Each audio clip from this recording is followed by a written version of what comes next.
So usually when we do these, Yeah. I like to start with a little preamble where we're just talking and it goes into it. Don't want to do that. Don't want to do nothing fun for this episode. Okay. Well, I have something a little fun. Fine. What is What do you remember happening in Halloween 5 in chronological order? it? Halloween 5? Yes. Which is called... It's called Halloween 5. Don't cheat. I have them all pulled up right Oh, here. you The Revenge of fucking Michael asshole. Myers. Are we not going to talk about 4? Or did you forget? We did that 4 in the watched- other one. Did we? Yeah. I thought we watched... We did 2, 3, and 4. We did 2, 3, and 4? Yeah. Okay, fine. I'll close out the Wikipedia page for 4. So we're talking 5, 6, 7, 8? You want to break the Rob Zombies off? Break them off? Let's see how long this goes for. Yeah, I'm going to We say. can break them in case of emergency, because I have a feeling this is going to be a 17-minute podcast. Yeah, absolutely. We did 4 last time, right? 2, 3, 4. Okay, yeah, I Right? believe you. I'm sorry. I thought- I forgot for a second. I'm sorry. But am I wrong? Is what I'm saying. No, Am I wrong? don't think so. You're jogging my memory. I could look at my little journal. You could look at your little journal. I could look at the files literally right in front of me. What do the files say? Gonna be a lot of clicking in this episode. Actually, I don't know if I can open that while still having this. Yeah, exactly. Thing going open. No, I remember now the way I named it. We did 4. Okay. So anyways, what do you remember chronologically speaking of Halloween 5? This one, I like a little bit. Halloween 5. Oh, because it's so bad. Oh, they're all pretty bad. No, this one's... Well, the next one, the 6, 7, and 8 are all 3 movies that are, like, bleak bad. Like, oh, God. Okay, here. This is what. This is one that's bad in a way where you're like, wow, I can't... I want you to tell me what you remember, and then I'm going to tell you why I think it's a fun movie. I'm gonna tell you the plot of Halloween 5, start to finish, from what I remember. Okay. Better not be from Wikipedia. Your brain. Your brain. From my brain, Yeah. 110%.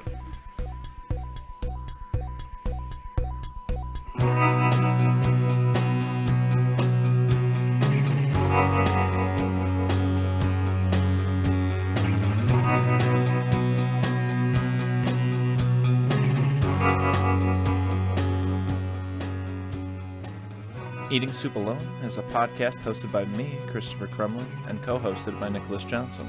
We try our best to ramble incoherently about a handful of movies at least once a week.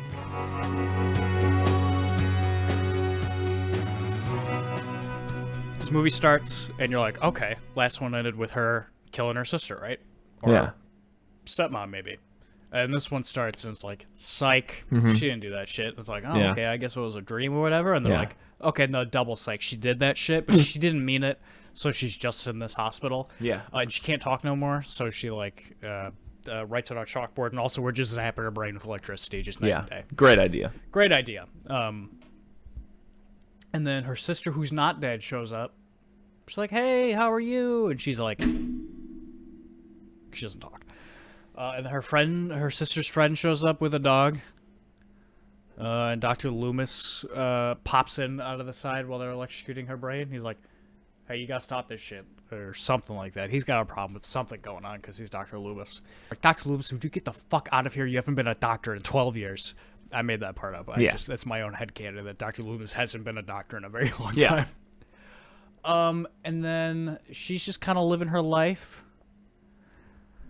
Michael Myers, is this the one where he meets the old farm man? Yes. Yeah, okay. Michael Myers, after getting shot in 4, meets the old farm man. And we cut to a year later. I think that's the first thing that happens.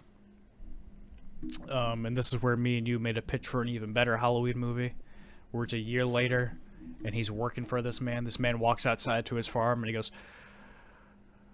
morning to you, Michael. And Michael's got overalls and a big sun hat on, and he's just raking or whatever. And then someone comes and kills that guy, and then Michael has to go get revenge for him. Better movie. We'll talk about that later. We probably won't.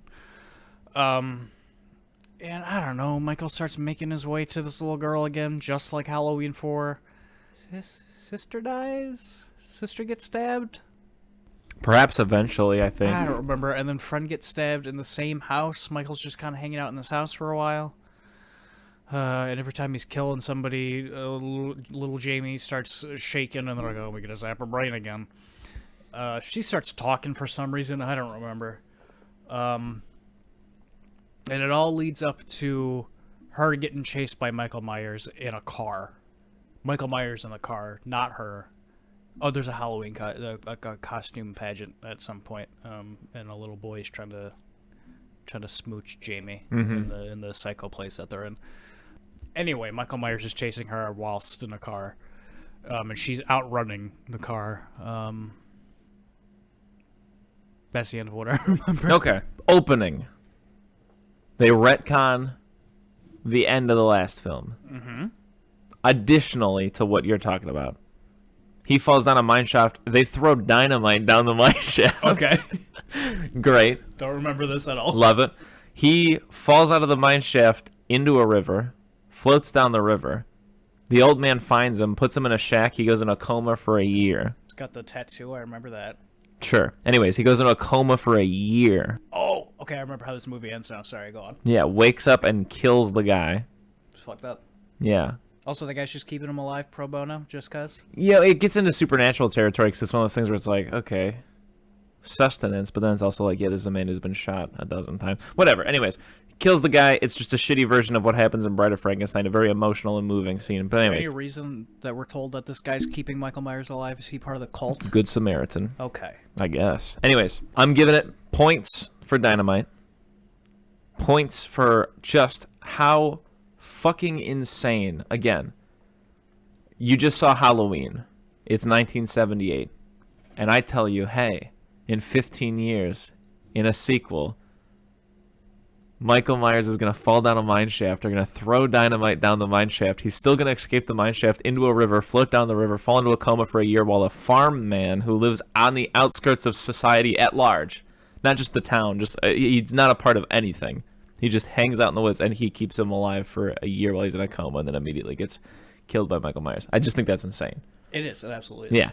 So anyways, then you're right. Yes, he's after little Jamie. Little Jamie can't talk. That's all well and good. Then 3 things happen for an hour and a half. Michael Myers house sits. Yep. Just fucks around in that house for a long time. Puts on a crazy mask that makes him look like over-the-top 90s Duke Nukem art. Oh, yeah. From here on out, all of the masks look progressively worse and worse. Yes, and but specifically... But specifically, he puts a new mask on when he's driving around in the car. Does he? With that girl. Yeah. Oh, yeah. I'll show you a picture of it. No, I remember. The girl Anyways, looks like a vampire? Yep. So anyways, he fucks around in that house for a while. Then he gets into a car and drives this girl around for 20 minutes of this movie. Saying nothing, and she's like, oh, boyfriend, you're so mysterious. Yeah, just driving her around. Takes her to a fucking gas station. Loomis tries to call the ops on him. He gets away and stuff like that. Then the final one is that there's one of my pet peeves is that they just have this big hick party in the middle of nowhere at a barn and whatever. It's not as bad as H2, Rob Zombie's H2, but we'll get to that. But I like that the whole time there's like sex going on in a barn, and he's just hanging out in this barn. He's almost like a Call of Duty camper.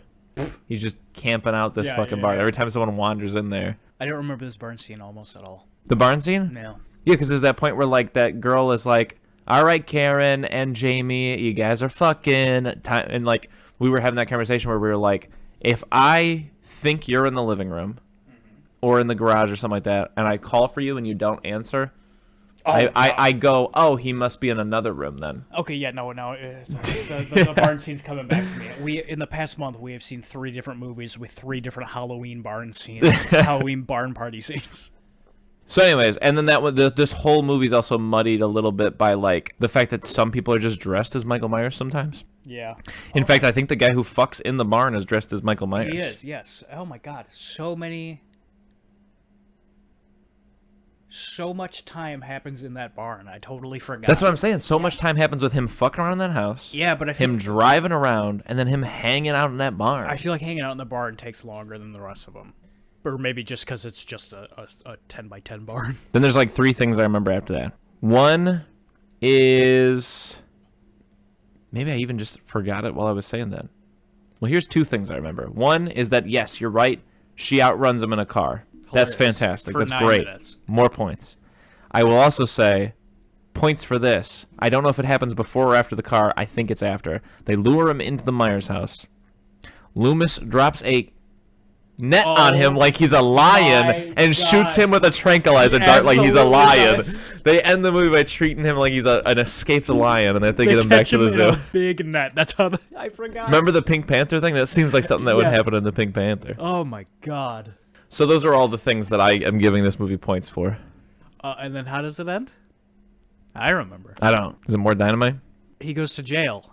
Oh my god, yes, and oh my god, the guy in the black duster dressed like Bill Hicks. They show him just standing in the middle of a jail cell, looking at a wall, and I was like, well, I guess he's in jail now, and then they walk away, and Bill Hicks shows up and blows the wall of the prison up with like more dynamite. 1886. Exactly. And just breaks him out of prison, and then the movie's over. Yeah, broke him out like he was an integral member of his posse. Yeah, Bill Hicks also keeps showing up in this movie. You never see his face, but just spiky, yeah, it's definitely Revelations era Bill Hicks. black cowboy boots, man who, I think you find out who he is. Yeah, in 6. And yeah, I don't want to be campy or dramatic, but all I can say about this movie is what the fuck. This is the last one that I would say is at least a little bit fun. Yeah, from here on it gets bleak for a while. So this one, to me, like, I don't know, do you have other things to say about this? I don't know what to say about this. This is an insane movie, in my opinion. Yeah, no, this movie, very forgettable. But I also have to give it, like, props, because at least it doesn't do what the next 3 does, which is Yeah. take itself way too seriously. I think maybe the thing is all these movies are just, like I said, either like this one is fun and bad. Yeah. The rest of them are just bad. Yeah. And we watched all of them together, so they are all kind of just mushing together in my brain. So This next one's going to be a nightmare for me to try to remember. Halloween 5 gets a D. D. Yep. Yep. Jinx D. This is a D movie. Okay. I can say this objectively. Halloween 6, The Curse of Michael Myers. Thanks. I'll take you the point. No problem. I'm going to get it right off the bat. Halloween 6, 7, 8, F. No, Yeah. I'm going to lie. I got some things to say about Halloween H2O. But anyway, The Curse of Michael Myers. How does this movie start?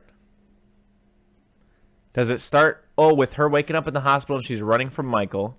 Yes, Jamie's an adult now. She's pregnant. And they don't... Has a baby. Yeah, they don't show it in this, but I think it makes it to the producer cut. It does get revealed later in this movie that it's basically Uncle Rape Baby. Yes. I think they say something about it. They does say something, but I think in the producer's cut, there's like either a little bit of a scene that's suggestive of it happening. Maybe later in the film, it's a flashback rather than just being a line of dialogue. Anyways, so yeah, she's running away from Michael. He gets her, I think, but then she stashes the baby in like a train station bathroom, and Paul Stephen Rudd rescues the baby after being creepy as hell for a while. Paul Rudd is playing Tommy Doyle, the kid being babysitting in Halloween 1 by Jamie Lee Curtis. This is not a good performance from Paul Rudd. No, it's Paul Rudd's first movie, and he is one of the worst parts of this, unfortunately. Yeah. I also don't like that he kind of talks like a dungeon master the whole time. Oh, absolutely. You know what I mean? He's just like, he's weird, and that's his whole thing, is that he's weird, and it feels like they want him to be like a weird, like, D&D kid, but they also want him to be like a weird, like, edgy just kid, kind of. Edgy, and just like, but he's just, none of that comes through all the way, so he's just fucking weird. Yeah. This entire movie. I hate it. Hate when he speaks. Hate when he's on camera. What else happens? Loomis is here, but he only talks like 3 lines of dialogue. He's living in a cabin. Yeah, Donald Pleasance is about to die IRL. Dies in the middle of this movie, I think. Yeah, but I do like the sleepy quality. I understand that it's deathbed sleepy, which is sad, but it's also, you know, Loomis has seen some shit. He's been around the block. Yeah. Also, what else happened? This is the movie that I think from reading online that like the producer came in toward the end. It was like, I'm gonna direct. I'm gonna freestyle. I'm just gonna wing it and finish this movie. So this movie is, not mincing any words, incomprehensible. Yeah, toward the end, just fucking, it's insane. I don't know where people are, what they're doing, why they're here. Yeah, this is one that I legitimately like just cannot remember. It's the one with the family that are like tangentially related to the Strodes, and they're living in that house now. And the dad sucks. Yeah, the dad's a piece of shit. The mom's meek. The daughter has a bastard kid that the dad doesn't like that. The bastard kid tries to stab the dad. Yeah, the kid is giving off big time like he's going to be the next Michael Myers vibe. Oh, they're doing the thing where he's kind of got like a telekinetic link, kind of like the girl did in the other movies. Don't remember that, but okay. Yeah, he keeps like walking towards where he's doing murders, and then his mom's like, "Hey, Johnny." And then we see Bill Hicks here and there, who turns out to be Michael's other doctor. Don't remember that, but okay, yeah. I believe this is the one where they let you know that this other doctor who works for the cult taught Michael how to drive. Did they really say that? I believe so, yes. I hate that. Yeah. And then otherwise, they're at like the hospital, and all the doctors are doing something on the operating table to someone. Don't remember that. You don't remember that? No. Michael's there, and she's trying to be quiet, or is it Paul Rudd that's trying to be quiet? I think it's Paul Rudd. I think they're all there. The mom and Paul Rudd, and then Loomis is there. And then it just kind of ends? Yeah. This was the biggest pile of dog shit, I think. I think Paul Rudd... No, the other two are pretty big, too. I think Paul Rudd hits him a bunch of times with a pipe, and they go, no, we got him. And then don't they stab him with stuff? Like syringes and stuff? Yeah. And shoot it up into him? Just green liquid? Yeah. And there's a point at the end where he's standing in like a room that looks like the shitty version of Cerebro or something, and like I was asking you, I was like, you just walked into this movie in the theater. How long before you say, "Oh shit, this is a Halloween movie"? Yeah, like it looks so crazy. It looks like a set from Smallville. Yeah. Yeah, and they stab him with some stuff. And I'm like, we did it. And then they leave, and then I think you just get a cut of a scene where like it's that weird room we were just talking about, and it pans down, and it's just Michael's mask. He's gone, but the mask is there, and then you hear Dr. Loomis screaming, and then it's over. Yeah, in the producer's cut, you no longer see the thorn on Michael's wrist. Instead, you see it on Loomis's wrist. And the reason why he's screaming is because now he's Michael's carer. He's the one that's supposed to like care for. That's what it's supposed to be. Yeah, there's a part where like apparently in the producer's or the director's cut where not good. They throw a bunch of rocks or sacred stones. Runes. Cause remember, he's talking about it in his room. Yeah, he's got it pulled up on the Windows 98. And then he can't get out of the runes. Yeah. And then Ireland. That's where Halloween originates or whatever he's talking about. This is the last line of the Wikipedia article. Inside, Michael's mask lies alone on the lab floor, and Loomis screams in the background, leaving their fates unknown. So yeah, I really deeply hate this movie. This is not a good movie. Pile of dog shit, F. This is an F. Yes. Halloween 7. H2O 20 years later. That's what it is? Yes. Halloween H2O 20 years later. Yes. I hate this movie. I don't mind this movie. I hate this.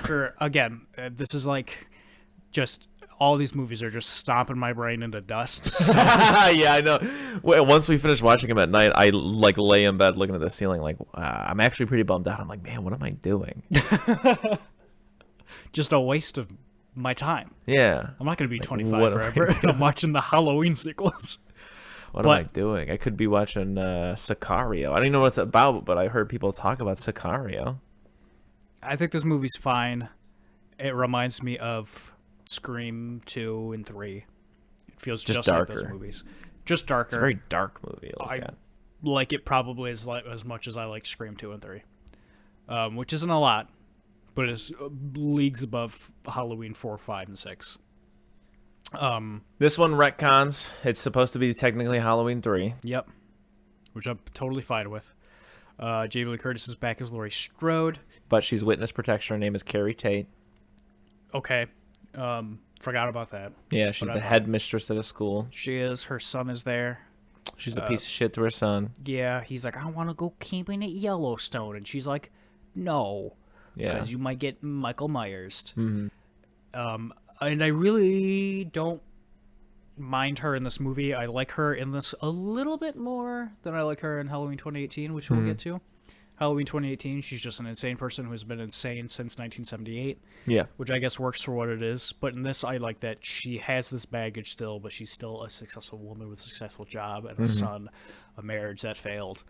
but still, she's seeing the man. Trying. She's going out. She's trying, but every now and then she like feels something behind her. I heard She thinks Danny she sees- McBride helped write that 2018 script.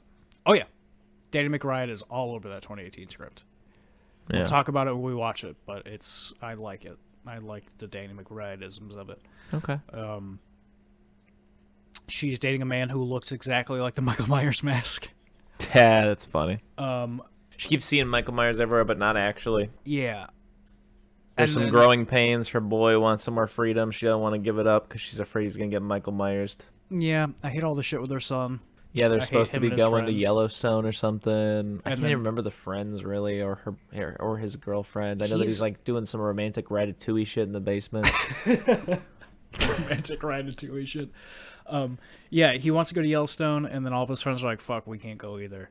And he's like, cool, we'll just get fucked up here at campus while everyone's at Yeah, Yellowstone. we'll Everyone's steal gonna be one gone." bottle of wine. And then Laurie's like, you know what? I'm going to let my son go. And then he's like, fuck.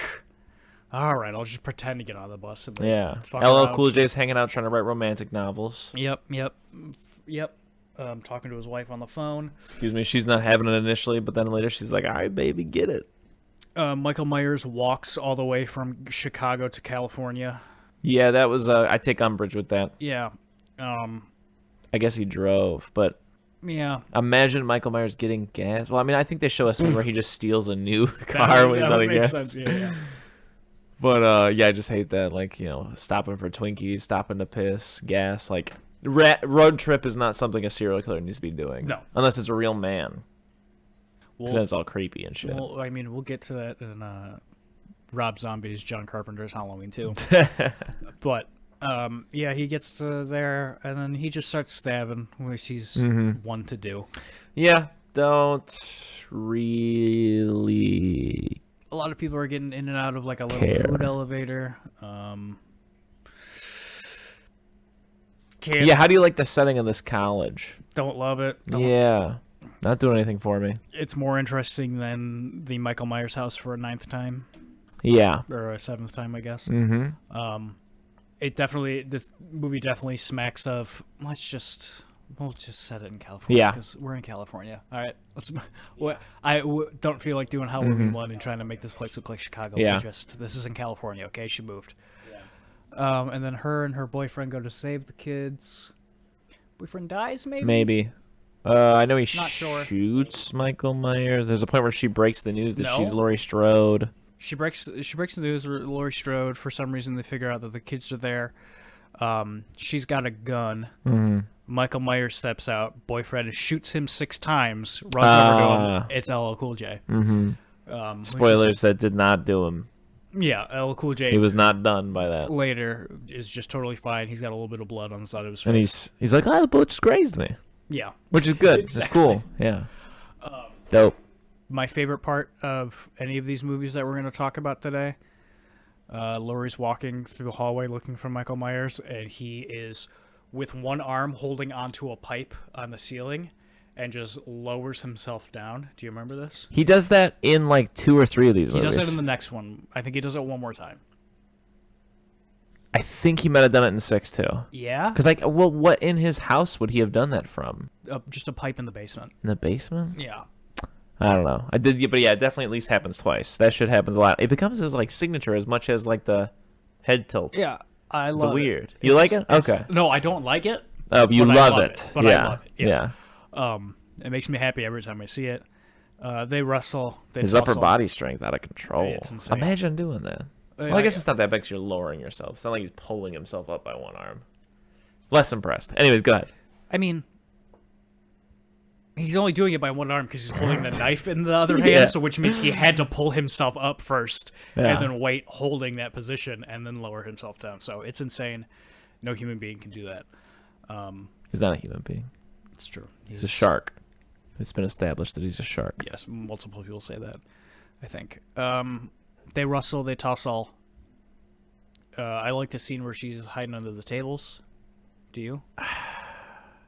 It's fine. Yeah, but also it's one of those things where like I feel like I've seen that a lot. Yeah.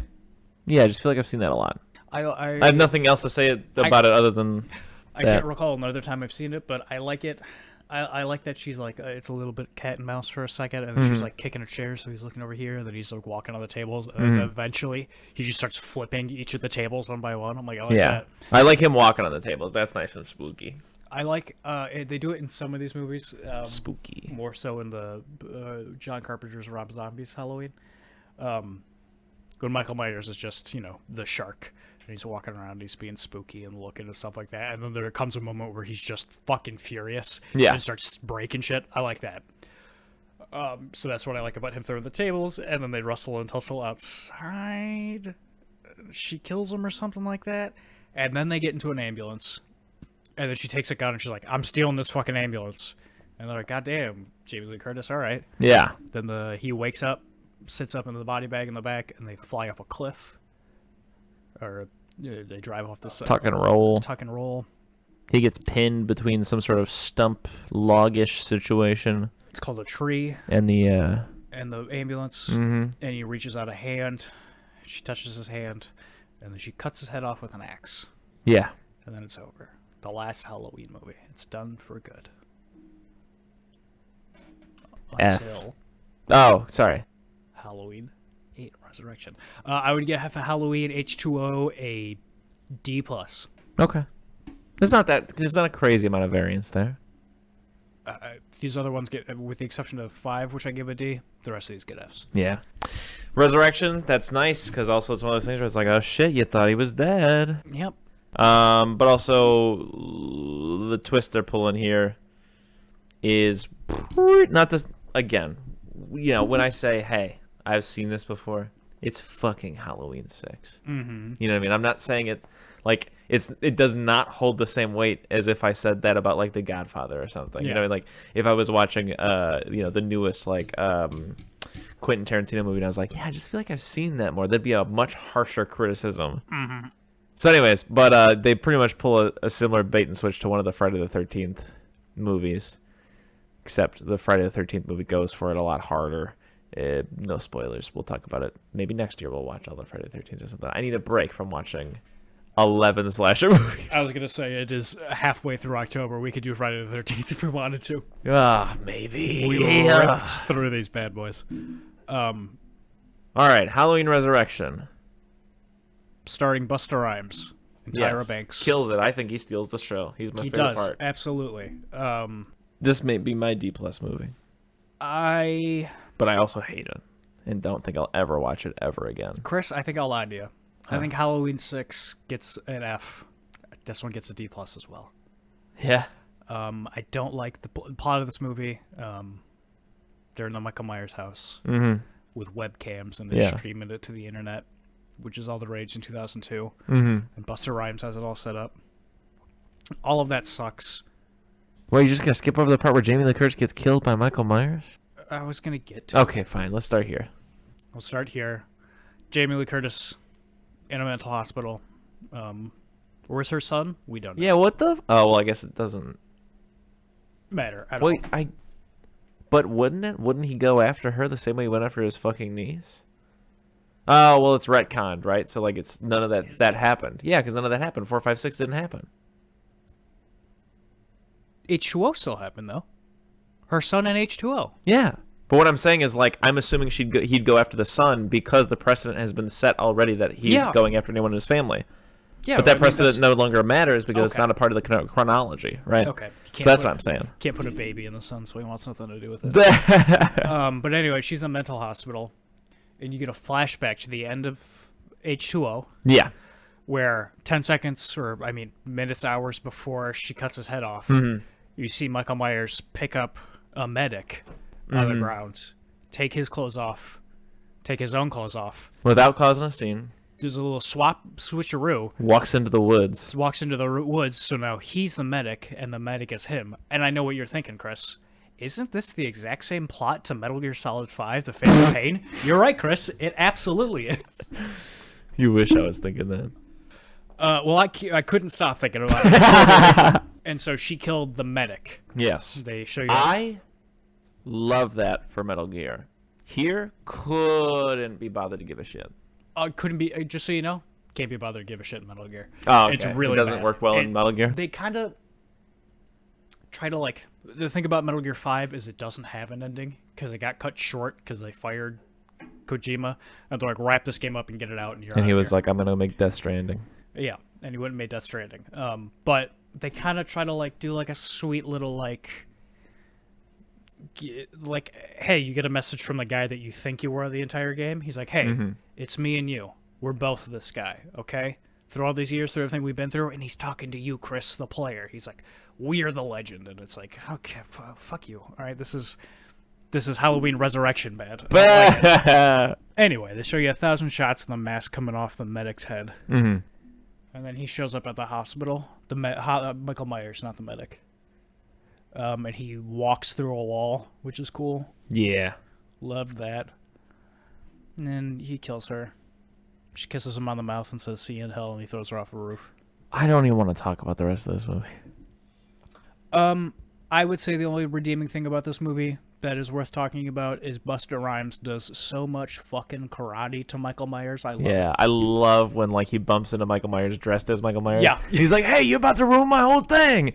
What's the matter with you? Shit ain't working up here or something? Yeah, he's like, you're supposed to be waiting by the back door. So good. And Michael Myers just goes, I don't have the tools to do this situation. Yeah. I don't know what to do here. And he just turns around and walks away. Oh.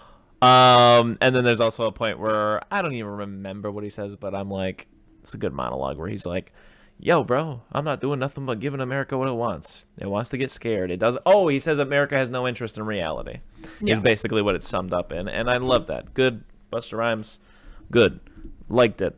Then Michael just slowly kills everybody for real. And everybody's watching it American Pie style. You confirmed to me that it's American Pie. This happens, yes. I've never seen American Pie, so. Yeah, this one just didn't have Blink-182 in it. That's the only difference. Yeah. How does it end? Michael Myers kills everybody except for 2 people, and then they get the Is jump on Busta's them. one of them? Yes, I like that Busta and the girl survive. Yeah. And then they put him in the back of a truck, and there's a cliffhanger as if he'll be back next time, like every other of these movies. Do you have anything to say about it otherwise? No, not at all. Yeah, this one was really forgettable. I'm putting this in like the tier of one of my least favorite movies of all time. I think it's just as bad as this piece of shit. This is like the Jason X of this series, in my opinion. Yeah, where it's just like, I get that they're like trying to lean into like, hey, it's bad, but in a fun way. But like, it's got the made-for-TV vibe, but not in an endearing or fun way. This is a big fat F. Big fat F.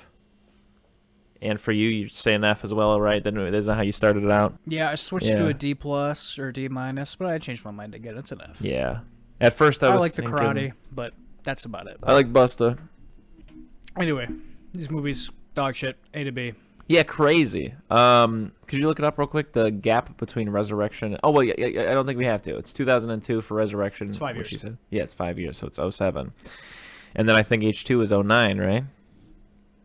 RZ H2.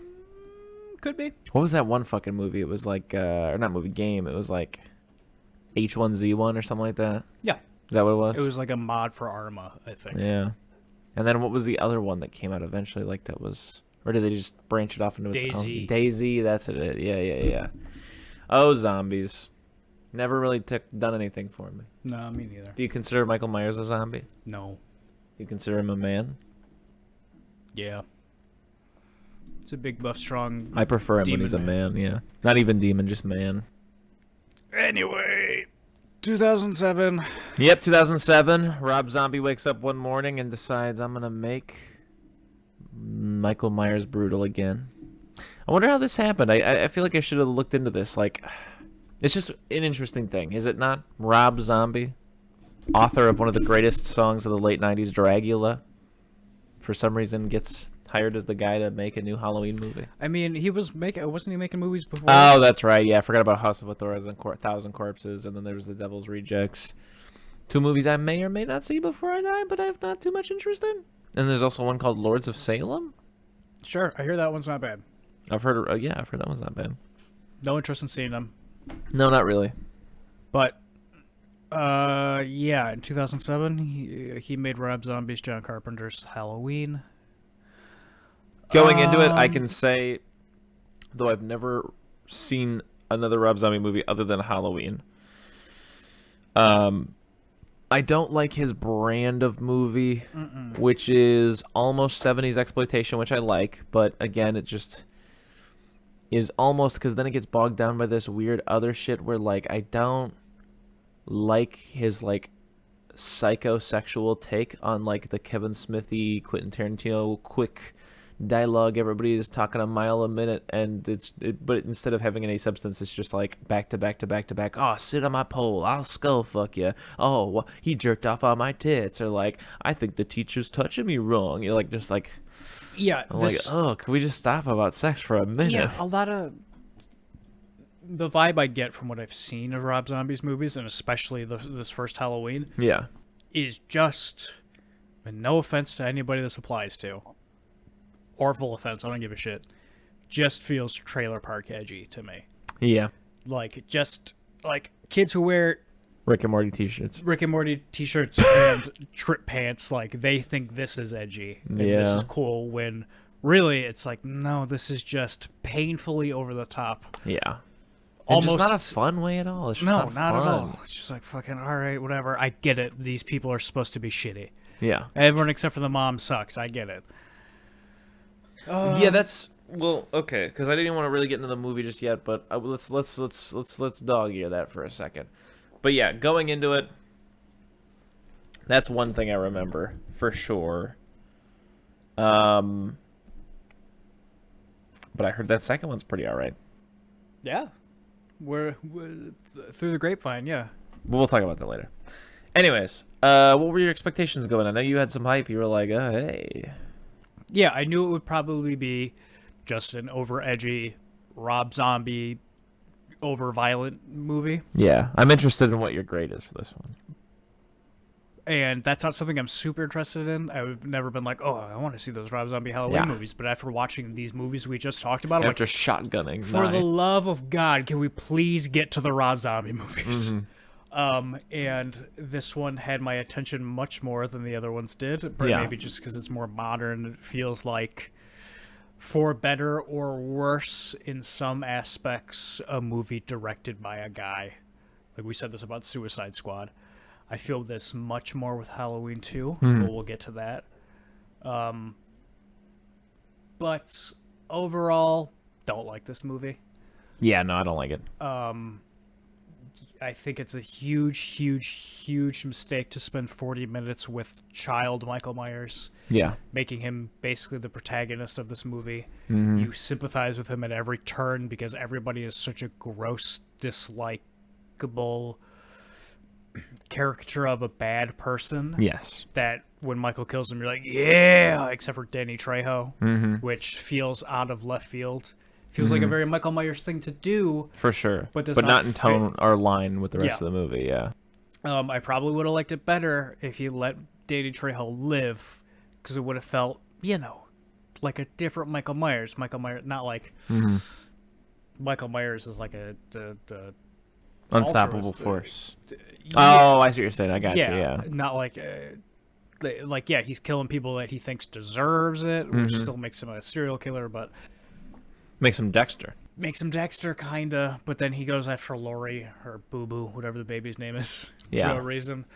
And then you get to Laurie Strode, who is just the most unlikable character I've seen in a movie. Finger fucking a bagel to make a sex joke to her mom. I was like, oh. Yeah, I like her, like... Oh.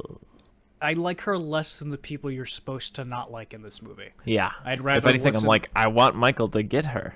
Yeah, which I think was intentional. To agree with you. Yeah, I would have much rather seen him chase down the dad for the rest of this movie than fucking Laurie Strode. She sucks huge ass in this movie. No, don't like her at all. The whole time I'm like, get her, Michael, get her. Yeah, it's a problem I have with this one and the next one. There are so many scenes where she is running and screaming in an area where obviously nobody is, or she just saw somebody drive away in a car who is like 100 miles away from her now, where she's going, help, somebody help. And it's like, you have been aware, we've all been aware for the past 5 minutes that you are alone right now. I don't need you to be screaming this entire movie. Yeah, it's a bigger problem in the second one, but I think it happens in the first one too. I don't like that 90% of the time, if she's like out of breath, scared, running or whatever, she just defaults to like, oh, fuck. Just saying fuck over and over again, and I'm like, oh my god, like. I think in the second one she says the line, fucking fuck, motherfucking you fuck. And Yeah, like, cocksucking, all that kind of stuff. Yeah. But I'm not even a prude, bro. I'm not even a prude. No, I'm not a prude, but it's one of those things you don't have disgusting. to be a prude to understand how you should Distasteful. swear. Yeah. Do you have more than one fuck in a sentence? Yeah. You're water trash, and I hate Well, you. that was one of the things that I like about the second one is like there's a little bit of like the necrophilia joke in the beginning. There's that one character, the one girlfriend who's a little sexually nasty. But other than that, the only other cursing I remember is when Brad Dourif finally breaks out an F-bomb in the final scene. Yeah. So it's really contained to like three things. The first two I don't like as much. The first one I'm not that upset about actually, because it doesn't really feel totally Rob Zombie-y. It seems like a weird little vignette where you're like, yeah, actually, I've been alone with weird middle-aged dudes, and they say some off-the-wall shit, and you're just like, all right, can we just get the work done? You know, I don't want to hear any more of what you just said. Let's just get this work done. Anyways, back to the first movie. Right off the bat, I don't like the kid. He's nasty. Don't like the family. Don't They're like the nasty. dad. I know that's Nasty. the point, but I mean, like, I don't even like them as a character you're not supposed to not like. Yeah, it's. I don't mean to interrupt you, but it's just unwatchable. Bearable. Yeah, it's Unwatchable. unbearable, yeah. It sucks.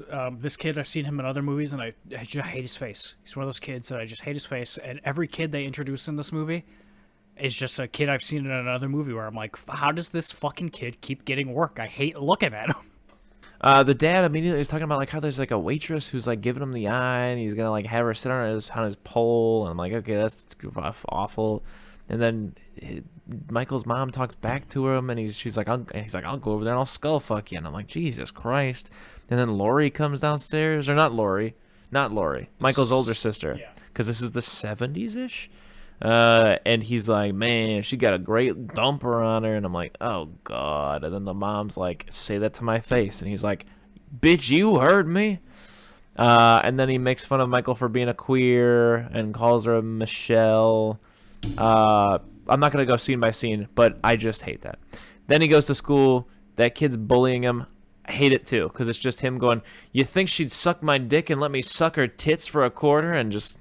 Again, like, it's ugh. It's something you brought up, but I think is a great point. It feels almost like Kevin Smith dialogue. Yeah. Where it is so crude and it's so crass and just like, Kevin Smith, nobody in the fucking world talks like this. Mm-hmm.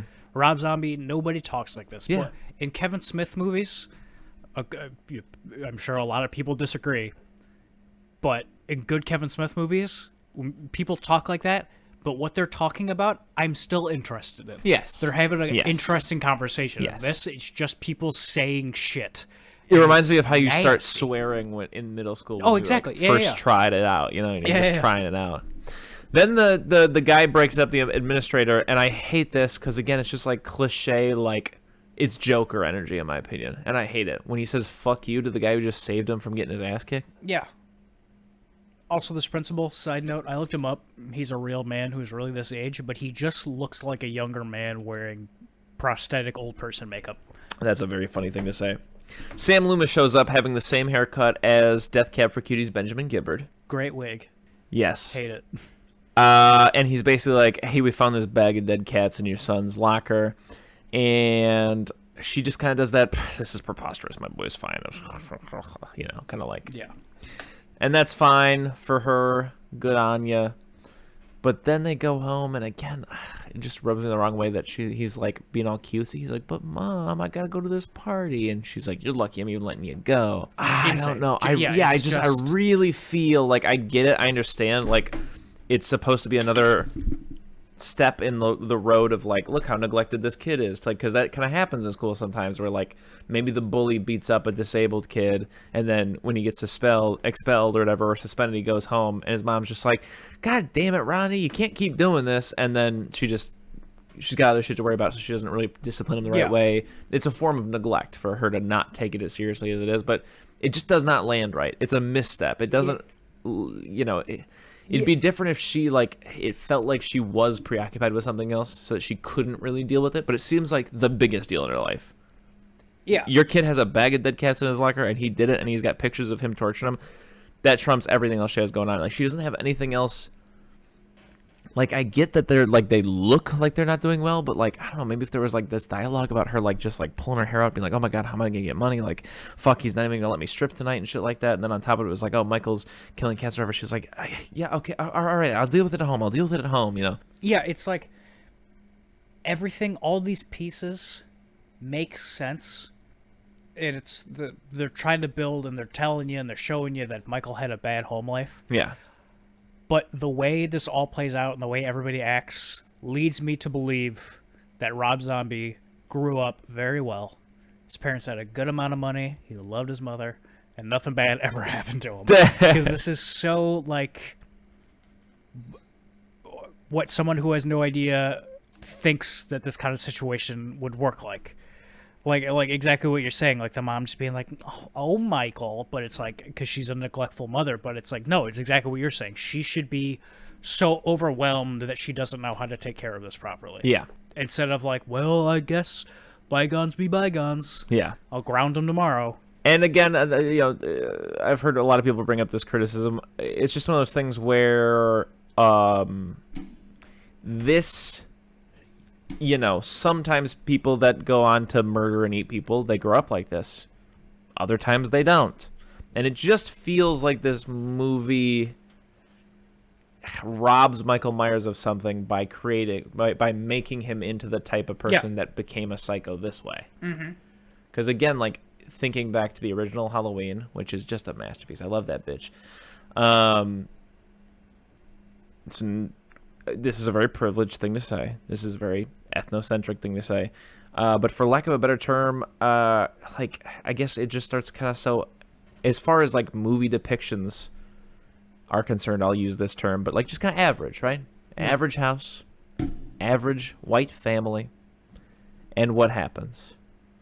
A cute little white boy stabs his cute little older sister. And it's like, wow, that came out of nowhere. Yeah. And with this one, it's all like, oh, I see where you're going with this. Yeah. Now, biggest bit of, I'd say criticism, but, like, maybe it's also half a compliment.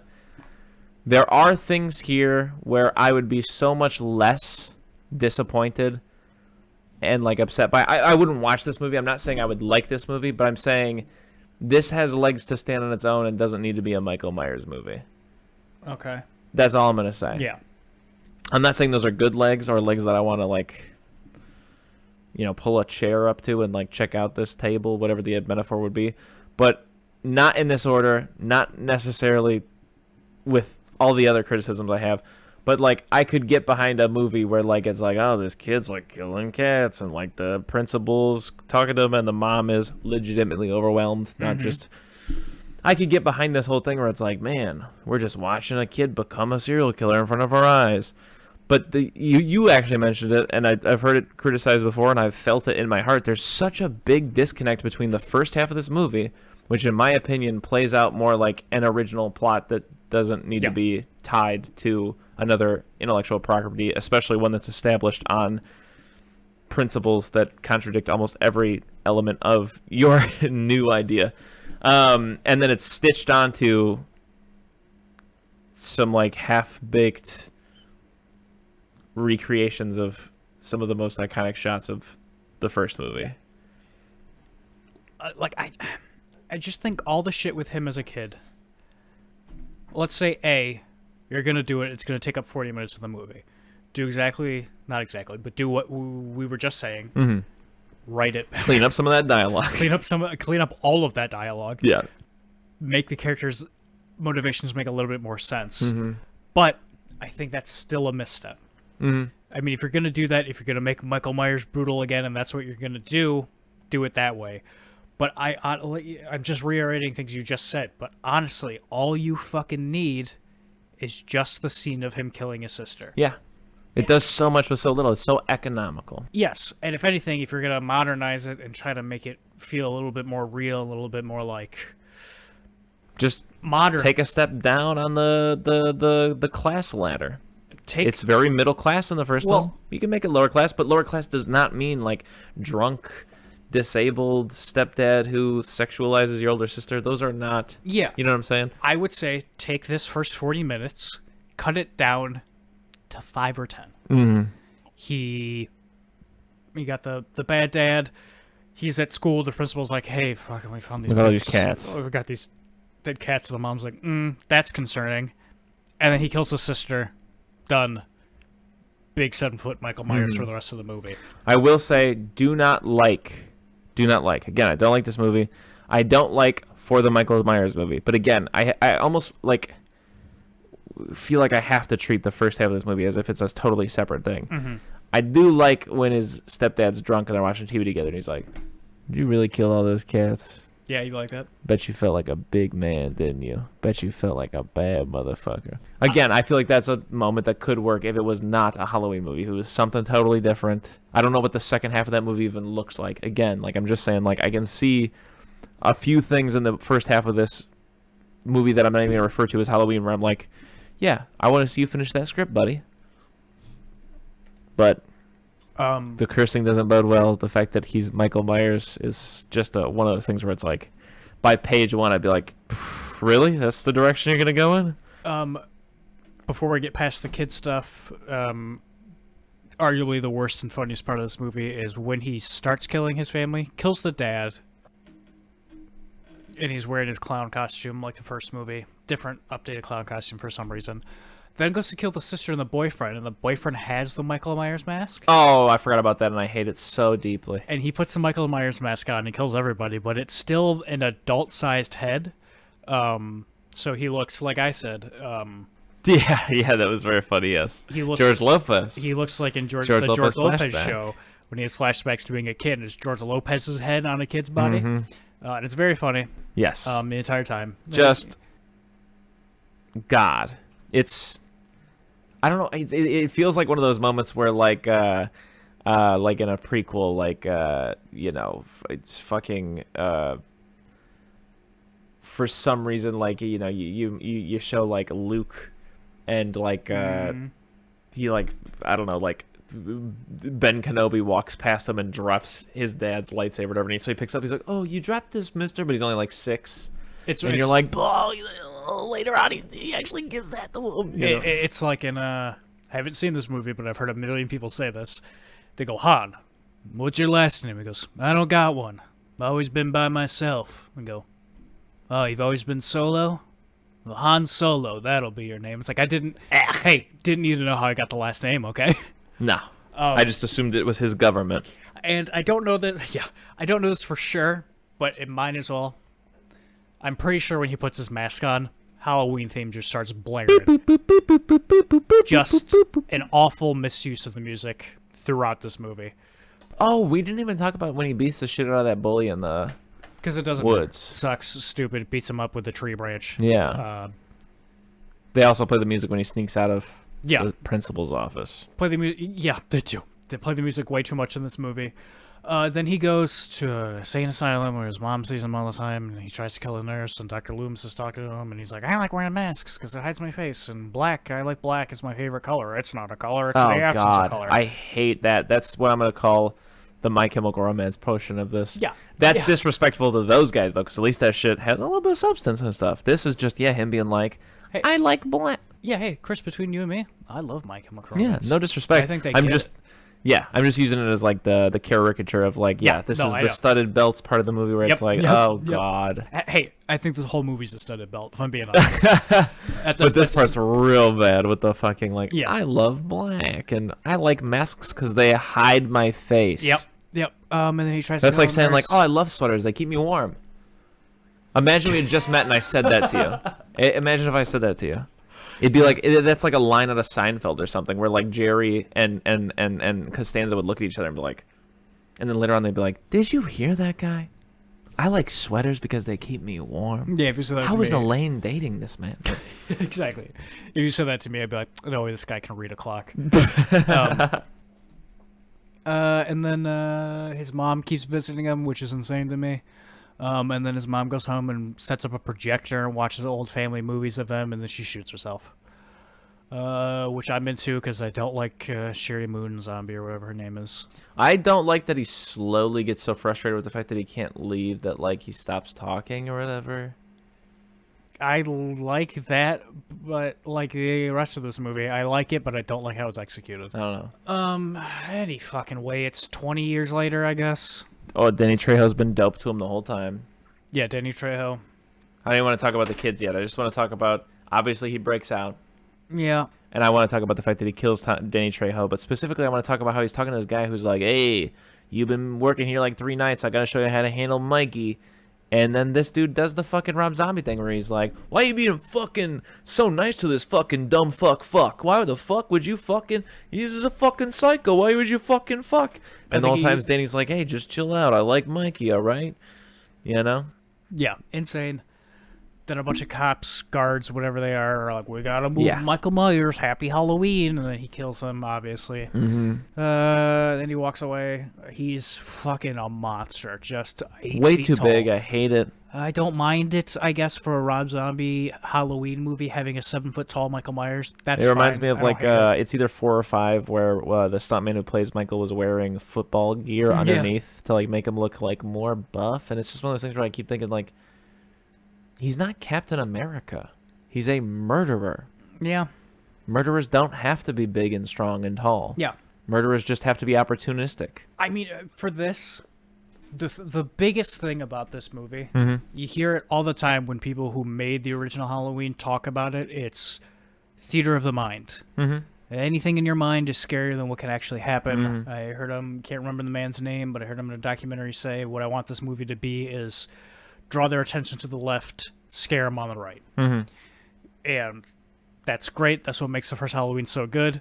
This movie right off the bat says fuck all that shit. Yeah. And does none of it. Here's the right. We're going to scare you on the right. Yeah. Scare in air quotes. And so having him be 7 feet tall works for this movie, even though this movie doesn't work. Because it's the opposite of what the original was. Yeah, and then he goes through, starts killing people, and you get a montage of scenes from the original. Yeah, this is the part of the movie I'm going to have almost nothing to talk about. Yeah, no, I got nothing to say, because none of this is interesting to watch. It is all just worse versions of what you've seen already. Yeah, I would also say this movie's kind of paced really shitty. Oh, yeah. Everything's happening very quickly in a way that, like, I feel like it was directed and edited in a very, like...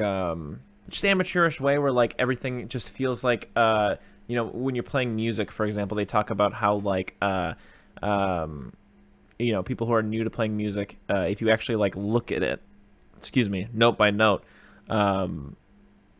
new players are usually either dragging or playing a little bit fast. You know, and, like, the idea being that the longer you play for it, the better you'll be at, like, being exactly on time. And it's not big. You can't really tell. Yada, yada, yada. A lot of bands do it even. Bands will frequently play just a little bit faster when they're live. Yeah. Because it's just something that happens. You're nervous. You're not in the pocket. You just kind of want to get it over with kind of thing. And it's got that same kind of energy where just, like, even dialogue, even the first half, like, it just feels like nothing's ever given a second to just be. Yeah. Nobody's ever, like, walking across a room. There's never a pause in a conversation. It's just thing. And Michael Myers gets the same treatment. He shows up within the fucking seconds of showing up. He's breaking something, destroying someone, decimating someone. He's brutal. I don't give a fuck about it because it's boring. It's very boring to make Michael Myers brutal, but he's brutal if that's what you wanted to do. Well, no, I don't think it is. We'll get to it when we talk about the next movie. But in this one, he's brutal, in air quotes, but it's never interesting ever at all. Yeah, that's what I'm saying. I don't care about it. It's like, yeah. Like, just the way it's done, the way it's shot, exactly what you're saying. Yeah. It's a beat too slow. It's a beat too fast. It's just bad.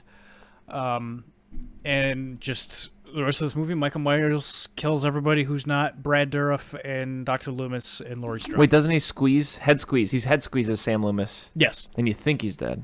But nope, he pops up. Yeah. And head squeeze him hard enough.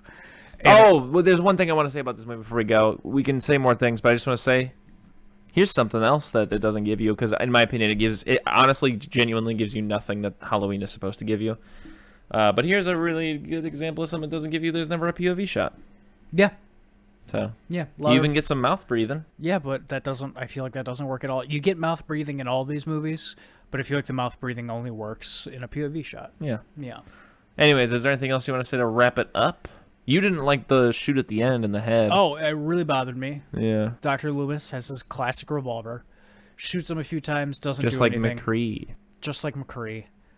Isn't that his name? Yeah, but they're changing it. High Noon. They're changing it because he's named after some guy who left Blizzard in disgrace because they're all a bunch of sex perverts. What's his new name? I don't know. I don't think they have one yet. Okay. But yeah, Laurie's on top of a passed out Michael Myers, and she's like pulling the trigger on the gun, and it's empty. And I'm like, hey, it's an empty gun. Fucking stop. And then a bullet goes off, and I'm like, hey, not at all how a revolver works. Doesn't just skip a bullet while you're trying to fire it. Doesn't jam, so you can't just be like, nothing's coming out. Yeah. Just stupid. And then it's over. You got anything else to say about it? No, this is an F. This is a movie that I really hope I never end up seeing before I die again. Yeah, bad. I think I've seen it like 3 times. I know I watched it when I was a kid. I know I watched it one time when we lived in Centraline, and now we watched it here. And never grown on me. Never liked it. Just fucking really a chore to sit through, in my opinion. Yep. Sucks. And also, I still have some respect for Rob Zombie, though. I do. No, I finished this movie and I was like, Rob Zombie should be ashamed of himself. I like Dragula. That's good. And I'll tell you what else I like. Rob Zombie's John Carpenter's Halloween 2. I like this fucking movie. Fucking rips so hard. So much harder than it should. It's my 3rd favorite Halloween movie. Oh my god, Chris. I think it's paced very well. Not a good movie, but I love it. Yeah. It rips. I think it's paced very well because the whole time I feel like I'm interested in what's going on. I feel a little bit of tension. And it's just kind of atmospheric. It's quiet a lot. There's music, and there's some noise and stuff. But it's definitely like, it's by no means is it like I'm going to say this next term. I think it's a bit atmospheric kind of and hypnotic, but it's definitely no Carnival of Souls or like, it's definitely no like, I'll even put like the terror in that, kind of like category, or even like the classic monster movies are a bit, I would call them atmospheric horror rather than being like slashers or something like that. It's not like that. Like you said, it's definitely not a good movie. But I think it's an even better example of, as you were saying, like it reminds me a bit of like what we're saying about Suicide Squad, which is just that like, this is what I expected personally out of the first one, kind of. Yeah, absolutely. This feels like Rob Zombie was like, okay, I have the characters of Laurie Strode, Michael Myers, and Dr. Loomis. I'm going to just make a movie with these guys. Yeah. And it's a great example also of why, I know this is technically also a remake, but I'm not going to consider it a remake because it really only remakes the first 10 minutes and then it turns out to be a dream sequence. This is one of the reasons why, like, I don't really think, like, if you're about to, like, we're about to launch a franchise based on existing intellectual property, your first outing does not have to be Sam Raimi's Spider-Man. Yeah. It does not have to do the fucking origin story. You want to know why? Why? Because in 2007, we got a remake of Halloween. Exactly. And in 1978, John Carpenter made a movie that people still watch to this day. Yeah. We all know that story. So do Rob Zombie's John Carpenter's H2. If you're going to make a movie in a franchise. Like if someone else for some reason was going to be tasked with the job of making an Incredible Hulk movie, I don't think they'd have to do... Yeah, he's just the Hulk. He's the Hulk. I mean, something I really like about this movie is Michael seeing all these visions of his mom, and she's got this white horse, which has a lot of symbolism attached to it. Absolutely hate the movie starts with literally a quote that says, hey, here's what the symbolism of a white horse means. Yeah, this is the one thing I hate about this movie. The 2 thing that I hate about this is, like I said, that one female friend in the group, just that scene or 2 where she's like explicitly like Juno style, Kevin Smith style, like, maybe I'll show that old fart my tits again. It'll give you coffee for free or whatever. And I'm like, ugh. Yeah. And So those are two things I hate. I hate, yes, exactly what you're talking about, where it has the Pulp Fiction opening that explains. Yes. Yeah, anyways. But this movie starts, and what we were saying about the last one, where it's like, oh, we're going to make Michael Myers brutal. But in the last one, he's stabbing people, he's grabbing He's people brutal by in the this head. movie.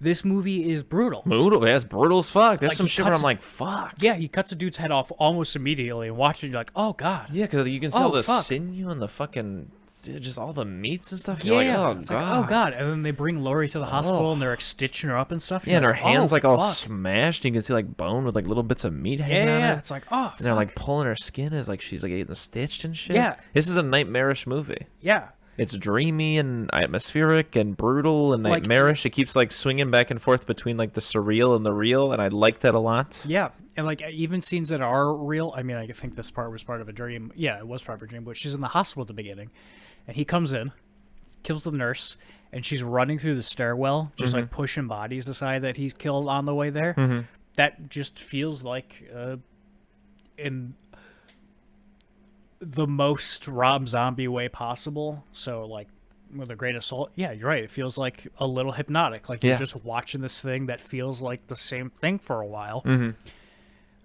then I kind That whole scene's unrelenting. Like for the first Yeah. 10 minutes, you're like, fuck.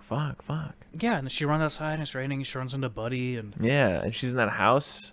the little guard shack. Yeah, and I fucking am over the moon with Michael Myers just destroying it to fuck with her. Just destroying every bit of wall and window. Like, no rush to kill her. Just wants, again, it's nightmarish. Yeah, Unrelenting. And in this Brutal. movie, I think the 7 foot tall Michael Myers really works. He's just this unstoppable thing. And yeah, and then, there's that TV playing that music video the entire time, like every TV Yeah, but it's everywhere. so much more tasteful. On a side note, that's something I forgot to mention about the first one. The first one's got some weird needle drops that That don't suck. work. This Yeah. one's got a much better handle on its needle drops. Yes. Much better handle on it. I will say, a lot of this movie, acting's not great. Yeah, I still hate Laurie Strode. I'm not that worried about it in a horror movie. Acting's usually not Yeah. that great, though. But then, yeah, she wakes up, stream, she's living with Still Brad. gets on my nerves, just as she gets on your nerves. Yeah, I'll agree with you. She gets on my nerves. She's living with Brad Dourif and his Who's daughter. just phenomenal. Yeah. A heartthrob. Love him. We talked Treasure. about it. Would have made a great Dr. Loomis in this Yeah, movie. that would have been fucking bonkers. Chris read a line from Halloween 1 that Dr. Doing a Loomis says. shitty impression. Doing a bad impression of Brad Dourif. Oh, and I was yeah. like, I got chills. That was great. And he's living with Brad Dourif. She's living with Brad Dourif and his daughter, who was in the first movie. Turns out she survived. Annie. Fun fact: we didn't mention she's a little girl from the earlier Halloween movies. Yeah, she's Jamie. Danielle Harris. Does an okay job in this. Laurie's also having these visions that Michael's having. Telekinetic link. It's kind of Yeah. a retread of the fourth, but just in a much more bearable and interesting way. Yes. He's having visions of his mom and this white horse, and she wants him. I love it. I also love, I forgot to mention when you first brought it up, I love that he communicates with his mom as his child self. Yes. Again, it's just cool. It's neat. I like Yeah. it. It You works can- way better. I don't care who loses respect for me by saying that I like this fucking movie. This movie's great. It's yeah. got some cool shit going on. I want to watch it again. Not right now, but like eventually. Yeah. At some point, I would watch this fucker again. It still does have some tacky shit where, like, I don't know, like, yeah, like, I mean, even the imagery's a little tacky. It's kind of a latte, like a mix of just some delicious creamy foam and then like that bitter coffee where you're like, ooh, Yeah. it's making me kind of ooh a little bit. Ugh. I think there's a lot of, like not very tasteful, but still I like looking at shots. Yeah. There's so many shots in the middle of the night, and there's one big light coming through a bunch of fog and trees. Love it. I'm a sucker Yeah. for that shit. I love it every Yeah, time. there's so many things in this where like it lights a little fire in me where I'm actually like, wow, this is like, it's doing something and I feel it and it makes me want to do something. Like this is neat and interesting and there's something going on here. I like this. There's the B plot of Dr. Loomis, who has written a second book about what happens in the first movie. Love the Loomis stuff. And everybody's like, hey man, this is fucking tasteless. And he's like, fuck you. Yeah. And it I love the that whole he movie. keeps trying to die on that mound. Yeah, everyone's like, this is tasteless. Yeah. And it absolutely is. And you see him just being just shitty. He's just bad. He sucks. And some guy tries to shoot him at a book signing. Love He's like, that. my daughter died and it's your Love fault.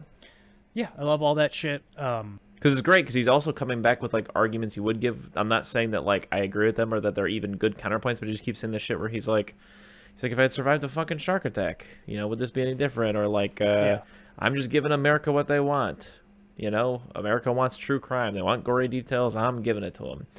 And, this is something I think I've brought up to you before, and I've seen talked about in horror circles, be them podcast, be them movie before, which is just that kind of thing where it's like, what's going on with America's, like, obsession right now with true crime? Mm-hmm. And do the waters get muddier when it's something that happened 30 years ago and there's people still alive from when it happened? Do the waters get muddier when it was 15 years ago? Do the waters get muddier when it's something that's happening right now? Yeah. Because there's definitely something to be said about, like, an interest in H.H. Holmes in the sense that there's, like, 100 years between then and now. Yeah. But when it's something like Bobby the Durst, it becomes a little more kind of like, I don't know if sadistic is the right word, but it's just one of those things where it's like, to a degree, like, murderers like H.H. Holmes kind of get that treatment of, like, being, like, almost a Dexter to a degree. Not in the sense that they're doing right or wrong, but just that sense that, like, just like Jason Voorhees, you might kind of, like, in a sense, there's a weird way where you, like, root a little bit. Mm-hmm. You like H.H. Holmes.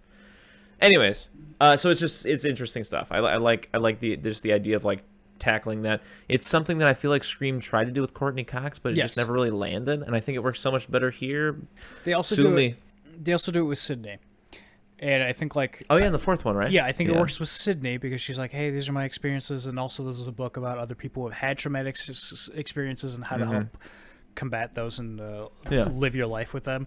But, yeah, the big thing about the Dr. Loomis thing is everyone's like, hey, man, this happened 11 months ago. Yeah. And also, I will agree with you that in H20, you like the idea that Laurie Strode is pretty well adjusted. She's having a hard time, but she's by and large done well.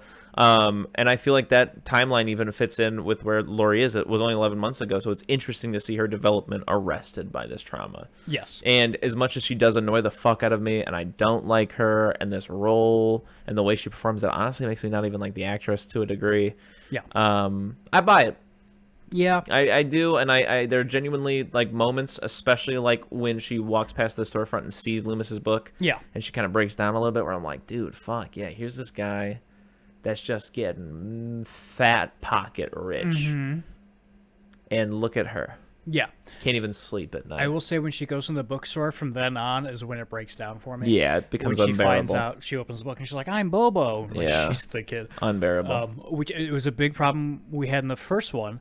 I get a lot of scenes of Kid Michael being very sweet to his little sister. Yeah.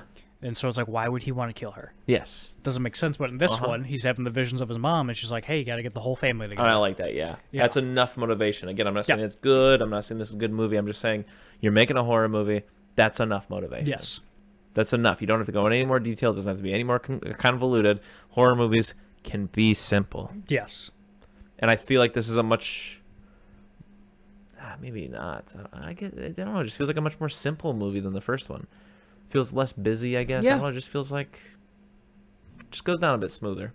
It does. It doesn't... I would say this movie is busier than the last one. Yes. But it doesn't feel But like it doesn't feel it, yeah. Something I mentioned in H2O about him getting to California and that being weird. Yeah. I like in this one. There are a lot of shots of just the 7-foot monster walking through fields and stuff like that. Yeah, he becomes Frankenstein in this Yes. kind of sense. Or the monster, rather, right? You get a few scenes where he gets stopped by those guys in the car, and they're, we told you not to come around here no more, and they fuck him up, and then he stands up and he puts the mask on and he kills them. Yeah, and he fucks them up. Which is, again, brutal. I love, I don't know how I feel about it. I like it and I don't like it that when he's stabbing people, he'll like stab him and stab him and stab him, and around like the 7th or 8th stab, he starts going, rah, rah, rah. Then he eats a dog, which is cool. Yeah, I do like that. But you get, like, things will happen with everybody else in the movie, and then you'll just get a transition shot from one scene to another that is him just walking across a field. Mm-hmm. And you just get the sense the whole time that he's on his way to Laurie. Yeah. A plot point I don't like in this movie, where everyone's like, well, his body disappeared. How do you know he's dead? And everyone's like, nah, he's fucking dead. Yeah. And it's like, Yeah, I don't okay. like how much people try to downplay that as like, so we lost the body. Yeah, that's what? That's You insane. lost the body? I don't think this is actually true, but like I grew up here, and if there's no body, there's no crime. That's the difference between a murder conviction and no murder conviction. Well, a body, bro? The body's gone? The body's gone, and also the ambulance he was in was crashed. Yeah. And one of the guys is missing a head. The body isn't just gone. Yeah. So many signs that he escaped. Yes. I forgot about that scene. Yeah, like I said, I mentioned earlier that I'm fine with them being creepy and talking about wanting to fuck a body. And again, it's like surreal and dreamy and nightmarish, so that like they're fucking around and then he's just like, cow! And the worst thing possible happens. Yeah. I like it. I'm like, fuck, that's fucked up. And like, honestly, I love it. It's hard to look at. It's brutal and it's fucking nightmarish and disgusting. But when he's just sitting there and he's like bleeding out of his mouth, he's like, oh, fuck. Oh, fuck. Because to me, it doesn't come off as like Rob Zombie being Rob Zombie and making people say fuck a million times. It comes off like, yeah, dude, if I broke my leg and like the bone was sticking out, I'd be like, oh, fuck. Or the guy next to me was just decimated. Fuck. Yeah. Oh, that's another thing. He fucking stomps that guy's head. And then hangs him with the fucking Halloween lights in the strip club. Oh, yeah. There's all that strip club shit. Disgusting and brutal. Real quick, the ambulance drivers, when they're having the conversation about fucking dead folk. Yeah. That has pangs of the first movie. Mm-hmm. But at the same time, in the first movie, people would just say shit. I'm like, yeah. fucking this whatever. one was contextual. This one was contextual, and sense. I was like, I am uncomfortable with this conversation. Yeah. And it's I'm not doing what uncomfortable it's that they're supposed to. saying this just because, like, I know exactly what you're saying, which is just that thing where it's like, why would that be the thing you said to the milkman this morning? Yeah. But this makes sense because it's like they're in the car, they just saw a kind of hot girl who had died, and like they're saying a weird shit, and I'm uncomfortable as fuck. And that one of the guys in the car is uncomfortable, and he kind of makes a joke after jam or jelly. And It seems a lot more aware, like Yeah. characters would be caught off guard if someone said some shit like that. But in the first movie, like they just all talk as if that's all normal. Yeah. Like you were saying, nobody like talks a like Kevin this. Smith movie, yeah. Yeah, nobody talks like this. And then there's all that strip club stuff. I don't know why he goes to the strip club. I guess it's because his mom used to work there or whatever. Yes, but I'm fine with it because again, whatever. Like, You were making food or something like that, but they show a sign on the front of the strip club that has pictures of his mom, oh, still. and it says the whatever room, home of Michael Myers' mom. Oh, that's crazy. So it makes sense that he I would like go that. It reminds me a lot of like in Friday the 13th Part 9, Jason Goes to Hell. I love that the little town around the camp is started to embrace it the way that like the area Nevada around Area 51 embraces it, and they're like cutting eye holes and sweat holes into like burger patties and making Jason burgers after funny. like the hockey mask and stuff. Yeah. I like when he runs into the guys in the car and they beat him up, and then he puts the mask on and he starts stabbing them. I really don't like at the strip club he had the whole 2 minutes he's talking to this guy outside, or the guy's talking to him, and he doesn't have a mask on and you can see his face. Very strange to me. Side note, it's a really good funny moment in my opinion when they're watching the owner of the strip club's watching himself on TV dressed as Frankenstein, and he's like laughing with the stripper that he likes, and then there's this tall fucker who and he just starts going like, oh yeah man, yeah sideways, you fucking you're 2 feet way up in the goddamn gold teeth, that's and the guy's like, I have no fucking idea what you're talking about, go take out the trash. Yeah, it's great. very funny. Yeah, I like that guy. He might be my favorite guy in the movie. Favorite guy in the movie for sure. And then, Michael Myers comes up and stomps his face in, which is always brutal whenever you see it in any movie. And then he goes in and fucks the 2 people up inside. Smashes the stripper's head into the wall 1,000 times, which is also very brutal. Oh. I just remembered one of your least favorite scenes in H1. Kills the dad. Yeah. Grabs the mom and shows her a picture of Lori. Oh, he's trying to shake her down for info like a detective. Yeah, and the mom's like, I don't know what this means. Yeah. Yeah. God. Bad. On a side note, like real quick, it just one of the, I guess, the highest bits of praise that I can give this movie is it just feels like I'm watching, just like a shitty B horror movie that I love for this reason and this reason from the 80s or 90s or something. It doesn't feel like, no disrespect 'cause I've never seen the movie, but like, you know, just like when you see a movie like Don't Breathe, where you're like, yeah, this is good, but it just doesn't have any charm. Yeah. This has charm. I'm charmed by this. Yeah, so much so. Yeah. I really like in this movie, I feel like in all the other ones we watch, it always feels like a stretch that he's got a mechanic's jumpsuit on. Mm-hmm. I like in this one, he's got it on at the beginning of the dream sequence, Mm-hmm. but then for the rest of this, he's wearing he's dressed like a homeless person, Yeah. like just this big ratty jacket, but he still has a mask on. I think it's a good look for him. I'm sure it is to some degree, but I genuinely think this movie has the ability to, and I really hope it does become kind of like a cult movie. Yeah. Because this is a cult that I would join.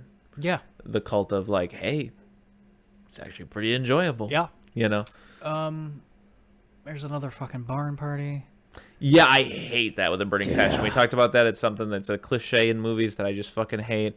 The one that I guess I'll give is like the Stab-a-thon or whatever, and like Scream 4, that's fine because it's like, oh, we're going to get together and we're going to watch all the movies. It's a big movie marathon.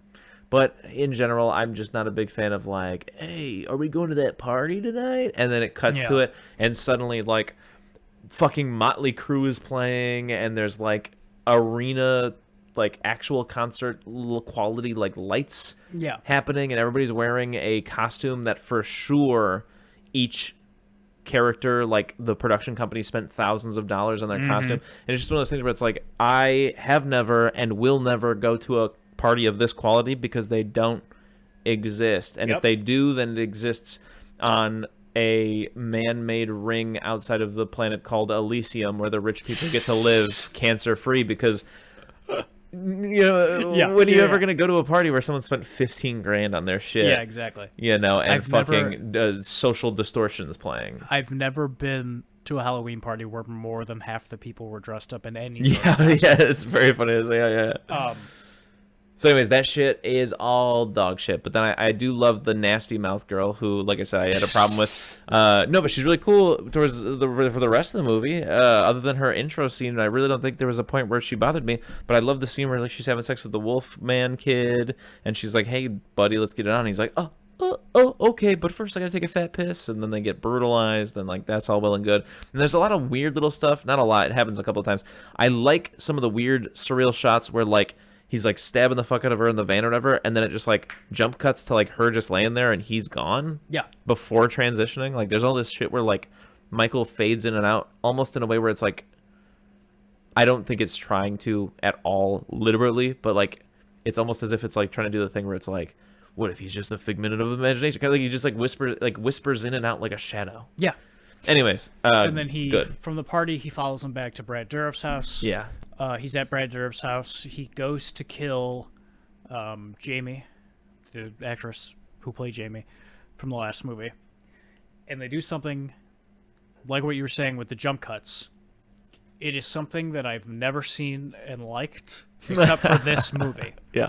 She sees him in the bathroom, and she turns and she runs, and it's slow-mo. Mm-hmm. But it is that slow-mo that is filmed at normal speed. Oh, okay. And then they slow it down, so like there's frames missing. So yeah, it's choppy, and it never looks good. I totally buy it here. Yeah. For some reason, I really I like think nightmarish because like in nightmares you can never fucking get it going. Yeah, you can't fucking get it going. Yeah. And then he just stabs the fucking shit out of her. Yeah, and the house is covered in blood, and Brad Dourif shows up, and I feel like honestly, I wanted Brad Dourif to swing for the fences a bit more when he actually finds his daughter dead like that. It's fine. I like especially later when he's like, "You should drive. I can't drive." Yeah, no, I like that. I like Brad Dourif in all of this. So do I. I really subdued. It is very subdued. He sees. I like his that they have daughter to carry him away when she sees his daughter. But like I said, I just wish there was a little bit of like he was making noises or just something. Like I know what Brad Dourif can do to a degree. So like there's just like, I like to believe that this was Brad Dourif's choice. Okay. I like he sees his daughter and he's kind of like falling, and they have to like pick him up and carry him, but he's like still trying to walk and he's still trying to keep it together. Yeah. And like when the other cop comes out and he's like, they're in a barn. We know where they are. And he's like, yeah, they're in this barn and he's got her hostage here. Yeah. And Brad Dourif goes, okay. He goes, you want to go? And he goes, yeah. Yeah. Maybe you should drive. Yeah, it's great. Yeah. I don't know how they get to the barn. Hold She on. says that there was a witness, which is again like just a little detail that, in my opinion, just like would be cheesy in a movie, but like all of these weird little jumps and logic like feel like dream logic. Yeah. Like where would there have been a witness? But that's what they say. He says there was a witness, and she says she saw a 7-foot tall man carrying a woman into the barn. Yeah. Okay. Yeah. There's a barn a little ways up from where the crash happens. She runs away, and there's the crash. Yeah. She finds a guy, and and then he carries her. Sam Loomis sees it on TV. He's there in 30 seconds flat. Before this, though, Okay, sorry. we missed the most crucial part of this movie. Didn't know that because I don't remember it. What is it? Dr. Loomis goes on a talk show with Weird Al. Oh, and Chris Hardwick. And Chris Hardwick. Yeah. Weird Al is in a lot of this movie. Yeah. And that's the last straw for Dr. Loomis. He's like, Yeah. I'm fucking up. I'm hanging out with Weird Al. This is bad. Yeah. And then he sees it on TV. Is there in 45 seconds. They're all surrounded around this barn. He's in there with her. I don't know if this happens like later, like when Loomis gets in the barn, but there's that dream sequence with him as a little kid. Yeah. And Lori, like they're having the same dream at the same time, and like it's like the Last Supper, but everywhere there has like pumpkin and like skeleton masks I on and stuff love like that shit. Yeah. And there's the skeleton stretched out like Jesus Yeah. with the Michael Myers mask on, and it all feels almost bad. Yeah. But it somehow But it escapes works. it. Yeah. And it makes me think immediately about how much better that little vignette does at like tying Michael Myers to like mythological Halloween than any other Halloween sequel I've ever seen. Yeah. Yeah, that shit, and then like his mom and like all the dream sequences, it just becomes this like, this is really genuinely the most I've seen Michael mythologized. Yeah. It's It's great. I love it. So let's talk about both endings real quick, and then I'm going to ask you a question. In the theatrical ending, Loomis gets head squished, killed, or whatever, and then... Brad Dourif shoots him. Yeah, and the neck the a couple window. times he falls into like some rakes and shit. Yes. And then she like touches him a little bit, stabs him some, takes his mask off, and walks out With the mask on. with the mask on. And then she is inside of a white room. My favorite part of this ending. Yes, she's in the white room, and the horse And the woman. come up, and it's like this big, like, dream-like hallway. Yeah. And she's in an insane asylum or something. But she comes out with the mask on, and she drops to her knees. And it's slow-mo, and the cops start kind of rushing toward her, and then it cuts to the white room. But when she drops to her knees, it goes, dun, dun, dun, dun, dun. It's the first time you get the Halloween music in this movie. Me and It's you right both at went, the end. oh, It's so good. Yeah, I love it. You know what's even better than that? In the director's version, that theme didn't play the whole movie. Yeah, but I like it better in this. Okay, fine. Anyways, in the director version, the director's cut, what happens exactly? Is it Michael kills Loomis? He goes to do the head squish, and they pop out of the side of the barn. Michael rips off his own mask. Uh-huh. You see his full face. Yeah. And he goes, die! Insane thing for him to say after Yes. like 15 or 20 years. Stabs Loomis. Yeah. The cops shoot him and Loomis to death. Uh-huh. They fall on the ground. She comes out of the barn, picks up the knife. Loomis isn't dead, I lied. Picks up the knife, starts walking to Loomis because she's still in that, like, trancey kind of thing. And the cops just fill her full of bullets. Yeah. And they're all laying on the Then ground. hard cut to dream And sequence. then they cut to her in the hospital. Or the And? insane asylum. And we get a cut. I can't believe we didn't mention it. In the first movie, they play Love Hurts, and me and Chris And are it like, blew my mind, yeah. what the fuck? And so throughout I kept Triple Dog Darren, Rob Zombie. throughout both of these movies, like something would happen, and one of us would start singing it. And it's insane to me that the second one almost ended with it. Yeah. No, that's obviously got some great cult camp appeal for sure. But legitimately, which one do you prefer? I prefer the actual ending, not the... Yeah, I think so. I think I do too. I hate all the... I think I really do. I hate him taking off the mask. I hate him saying die. Yeah. That stuff really drags down the stuff that I like. The stuff that I like about that one is that she dies. Yeah. I really like that she dies in the director's cut, and I really like the love hurts. I'm not going to lie to you. I like it. In a tongue-in-cheek way where it's Yes. like one of those things where like I feel like there's no way you drop that a second time without being self-aware enough to know that the first drop was weird. Yeah. You know what I mean? Yeah, exactly. That's why I like it. So I like that, and I like her dying because I was like, this movie better end with Laurie dying. but I like the actual version better. Yes. I think the needle drop of the theme song is great. Yes. Would have been cool if she died, I guess. Yeah. But I do like, as much as I much as I don't like it aesthetically, and seeing her with the mask on, I do like that it kind of feels like they're building throughout this whole movie that she is also losing her fucking mind. Yeah. Yeah, like, yeah. She's On a side note, I love that when Loomis enters the barn, she's like, he's holding me down. And Loomis is like, oh, yeah. Nothing is holding you down. And for a split second, really just a little bit of time, you actually see her being held down by nobody. Yeah, but then for the rest of it, she's being held by, like... Baby Michael. Yeah, in a clown costume. Also, big props to this movie. They got a different kid. Yeah, I like this kid more. Yeah. Overall, this is a C+. Yeah. It earned that C+. I'm giving it a C+, because I could not in good conscience give it anything else, I don't think. And plus C for camp, for cult. It's a cult classic. It's a C movie. And I love it dearly. Just because it got a C doesn't mean it's fucking a bad movie. I like it. I like it a lot. I like this movie a lot. I'm giving this movie a B-. I really, Nice. really Hell like this movie. Yeah. No, I really did like this movie. And I feel like I had to give it a C because I really genuinely think it has the ability to become, and I really hope it does, an actual cult movie. I really hope it does. Again, I know Trick or Treat has become one. That's 2006. I know Krampus by the same director has become one. I want to see both of those films. My family has always watched Krampus on Halloween Day together. Yeah. I've always not partaken because I was always like, ugh. You know, like, I feel like that's a movie that's like trying so hard to be a cult movie. I got some interest now. Yeah. I want to see Krampus. But I bring both those movies up because I know that they're like modern examples of movies that are already starting up a little cult. Yeah. They're little cult movies. I would like this movie to be a cult movie.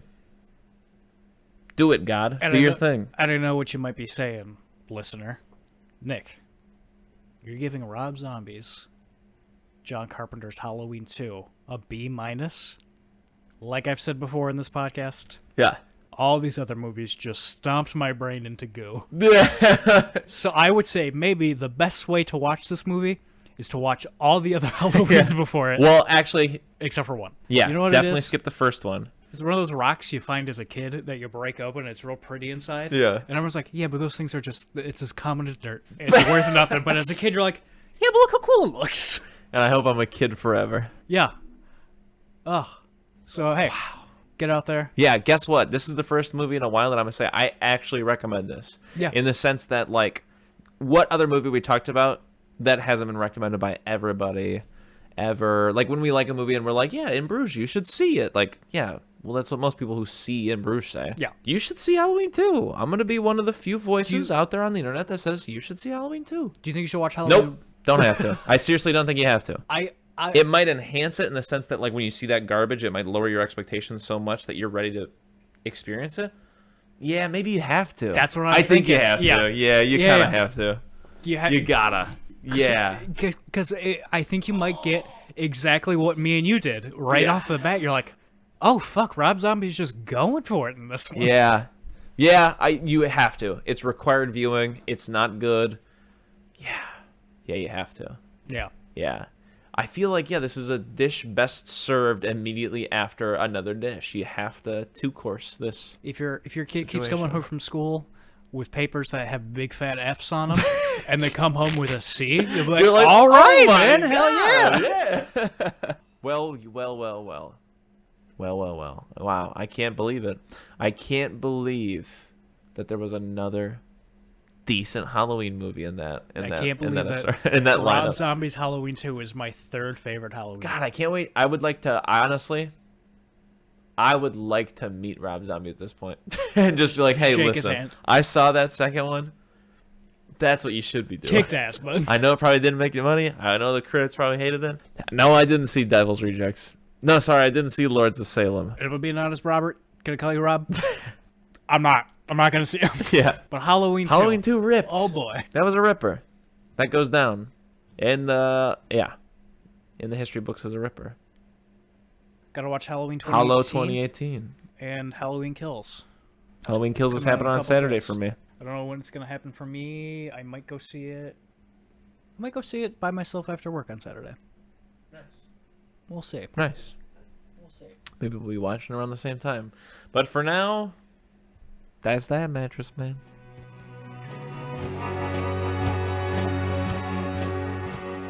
If you need more soup, follow us on Instagram, Facebook, and Twitter, or go to our website, eatingsoupalone.com. And until next time,